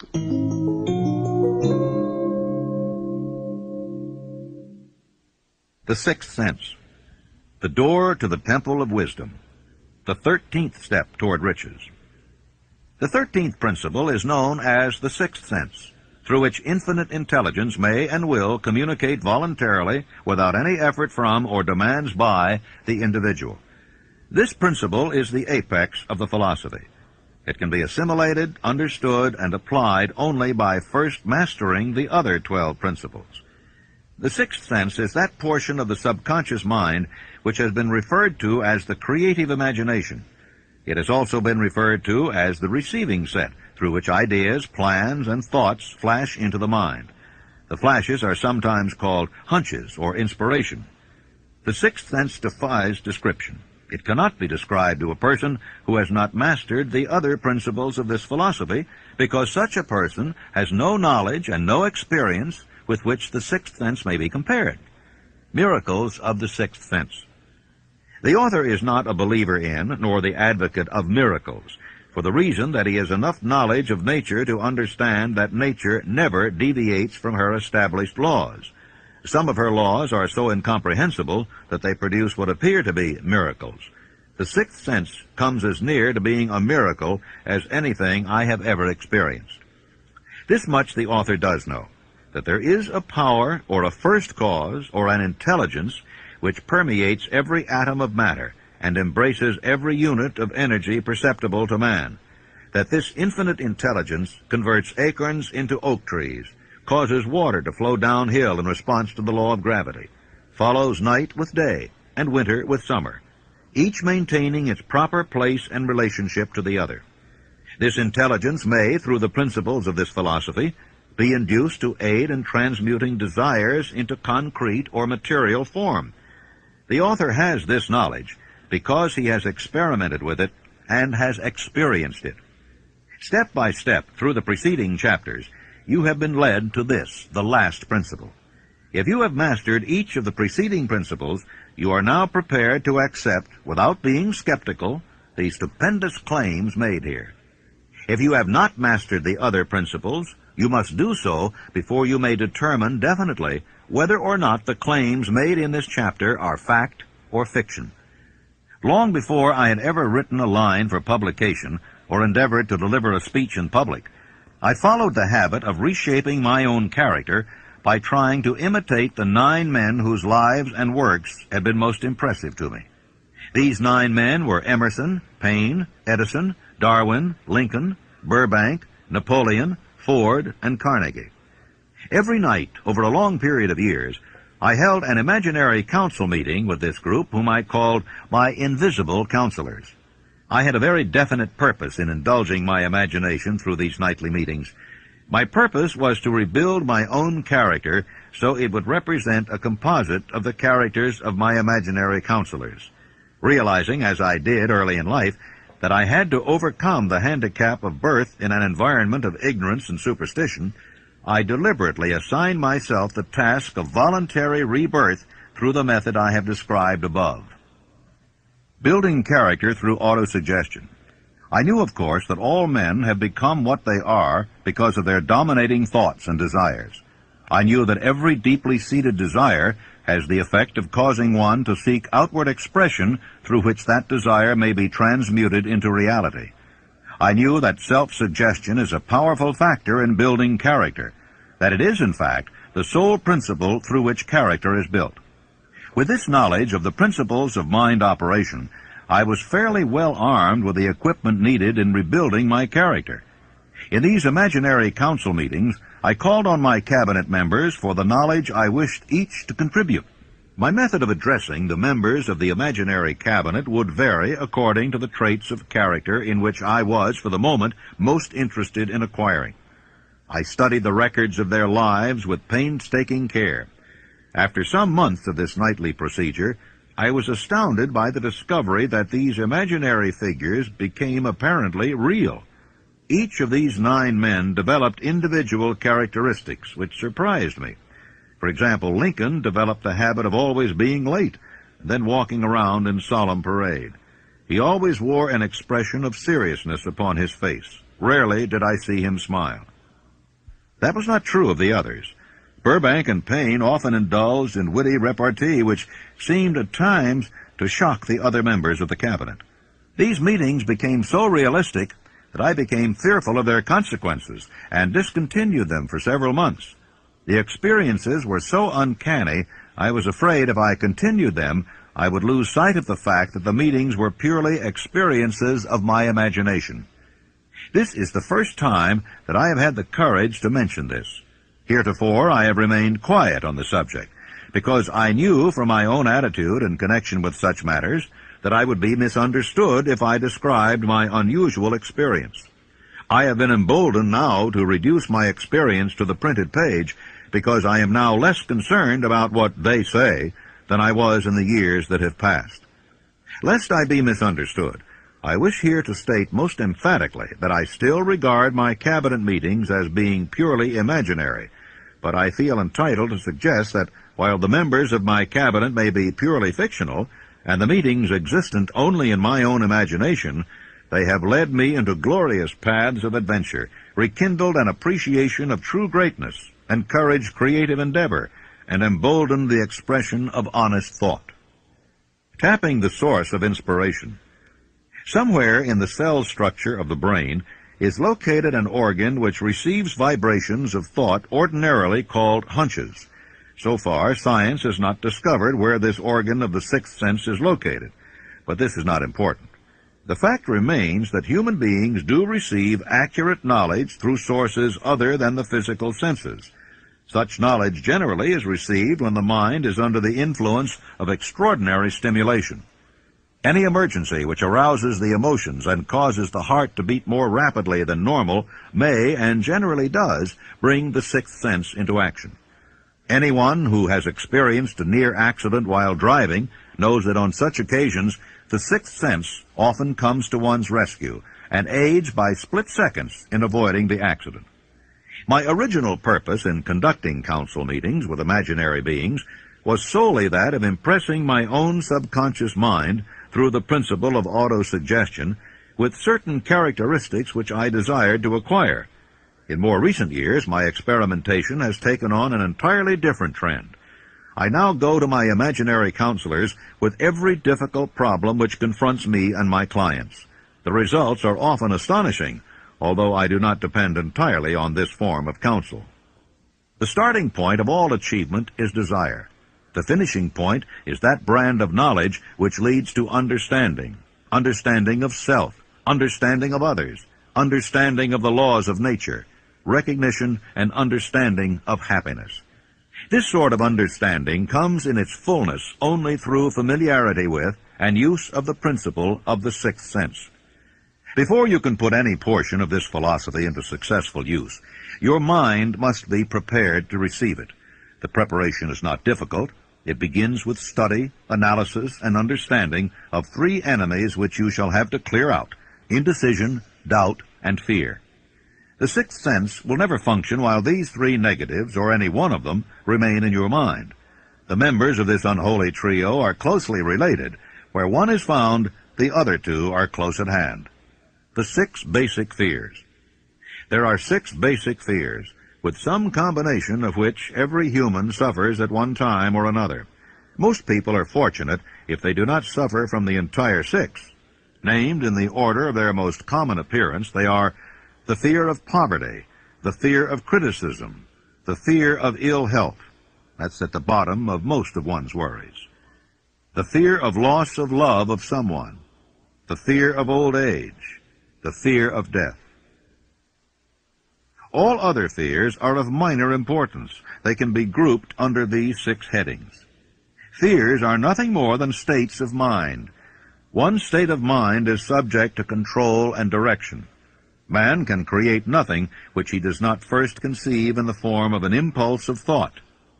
Following this statement comes another of still greater importance, namely, man's thought impulses begin immediately to translate themselves into their physical equivalent, whether those thoughts are voluntary or involuntary.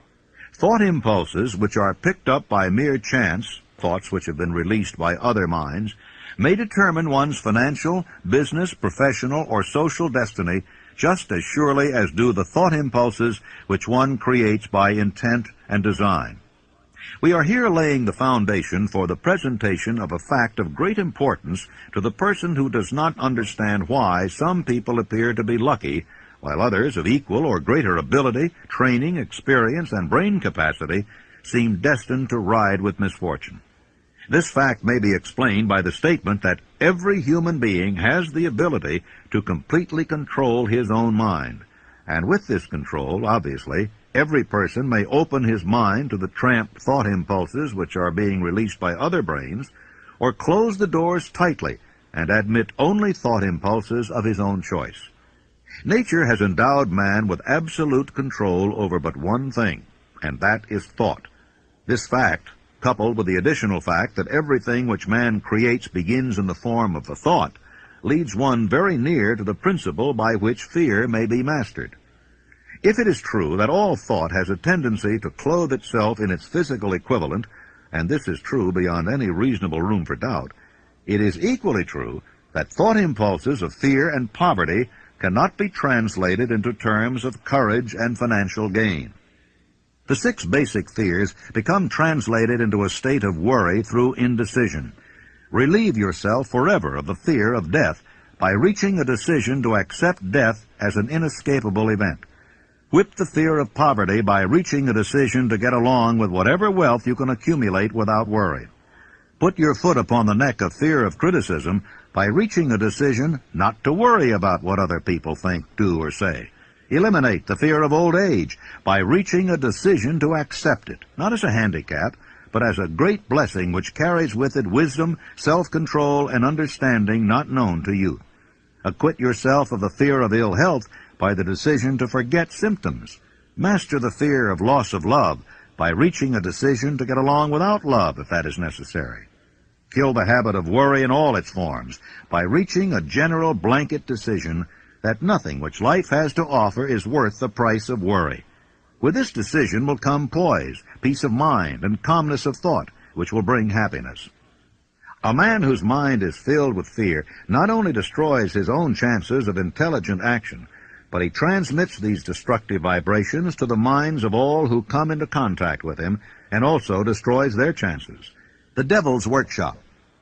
In addition to the 6 basic fears, there is another evil by which people suffer. It constitutes a rich soil in which the seeds of failure grow abundantly. It is so subtle that its presence often is not detected. This affliction cannot properly be classed as a fear. It is more deeply seated and more often fatal than all of the 6 fears. For want of a better name, let us call this evil susceptibility to negative influences. Men who accumulate great riches always protect themselves against this evil. The poverty-stricken never do. Those who succeed in any calling must prepare their minds to resist the evil. If you are reading this philosophy for the purpose of accumulating riches, you should examine yourself very carefully to determine whether you are susceptible to negative influences. If you neglect this self-analysis, you will forfeit your right to attain the object of your desires. How to protect yourself against negative influences. To protect yourself against negative influences, whether of your own making or the result of the activities of negative people around you, recognize that you have a willpower and put it into constant use until it builds a wall of immunity against negative influences in your own mind. Recognize the fact that you and every other human being are by nature lazy, indifferent, and susceptible to all suggestions which harmonize with your weaknesses. Recognize that you are by nature susceptible to all the 6 basic fears, and set up habits for the purpose of counteracting all those fears. Recognize that negative influences often work on you through your subconscious mind. Therefore, they are difficult to detect, and keep your mind closed against all people who depress or discourage you in any way. Clean out your medicine chest, throw away all pill bottles, and stop pandering to colds, aches, pains, and imaginary illness. Deliberately seek the company of people who influence you to think and act for yourself. Do not expect troubles, as they have a tendency not to disappoint. Without doubt, the most common weakness of all human beings is the habit of leaving their minds open to the negative influence of other people. This weakness is all the more damaging because most people do not recognize that they are cursed by it, and many who acknowledge it neglect or refuse to correct the evil until it becomes an uncontrollable part of their daily habits. In parting, I would remind you that life is a checkerboard, and the player opposite you is time. If you hesitate before moving, or neglect to move promptly, your men will be wiped off the board by time. You are playing against a partner who will not tolerate indecision. Previously, you may have had a logical excuse for not having forced life to come through with whatever you asked, but that alibi is now obsolete because you are in possession of the master key that unlocks the door to life's bountiful riches. The master key is intangible, but it is powerful. It is the privilege of creating in your own mind a burning desire for a definite form of riches. There is no penalty for the use of the key, but there is a price you must pay if you do not use it. The price is failure. There is a reward of stupendous proportions if you put the key to use. It is the satisfaction that comes to all who conquer self and force life to pay whatever is asked. It has been said that I have made more successful men than any man living today. I don't know whether that's true or not. because there's no way of getting accurate statistics. But ladies and gentlemen, when I take inventory of the people that I do know who started at scratch and have become millionaires, and some of them not quite that much money, but become profoundly successful, I recognize that I have created a philosophy here through the good work of Mr. Carnegie that's been a benefactor to the world, not only to those who are living now, but to those who are not yet born.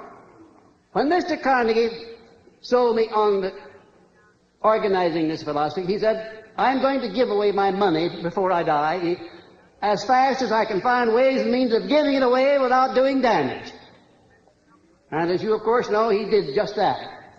He gave it away for educational purposes, libraries, foundations for the maintenance of peace, and in every way that he could conceive. But he said, by far the greatest part of my riches I am entrusting to you to take to the people of the world in the form of the know-how through which I gain my money.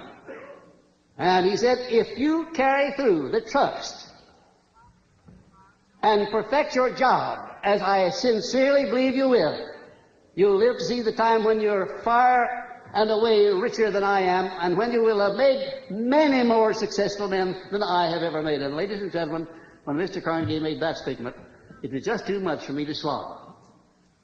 I thought, well, Mr. Carnegie has never flattered me before. He's never said anything that didn't turn out to be right, but that's just one of those things that never could happen. I have already made thousands of times more successful men than Mr. Carnegie ever had. Thousands of times, and I'm still in the process of making. You know, ladies and gentlemen, during those 20 years of research that I put into the building of this philosophy, I ran into some very profound facts and truths. And one of them consists in this fact, that when a great crisis comes over the world, there always comes out some unknown with the formula for dissolving that crisis. Like Abraham Lincoln, for instance, in the time of need, when this country was about to be split asunder by internal strife. By George Washington preceding Lincoln. By Franklin D. Roosevelt at the time when the people were stampeded with fear and they were standing in great lines to draw their money out of the bank. And I sometimes wonder if this hand of destiny, which has such a long arm behind it, doesn't reach over in places like the one where I was born and lift out people out of humble and lowly stations and give them great jobs to do in life as an inspiration and an object lesson to other people to show what can be done when one recognizes the God-given power of thought and puts it to proper use. Because if you really and truly tune in on the main line of my source of faith and my source of enthusiasm, become indoctrinated with this philosophy, no matter what it is that you're doing in life, what it is you want to do, you'll find the way always open, and I thank you very much. Thank you.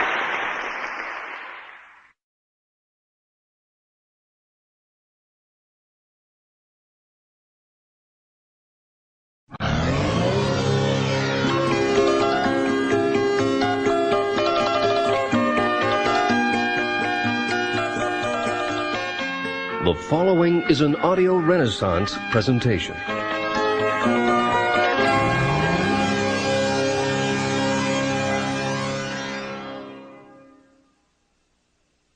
Hello, I'm Bill Hartley, president of Audio Renaissance. I'm very pleased to introduce you to this special 2-cassette edition of Napoleon Hill's classic, Think and Grow Rich.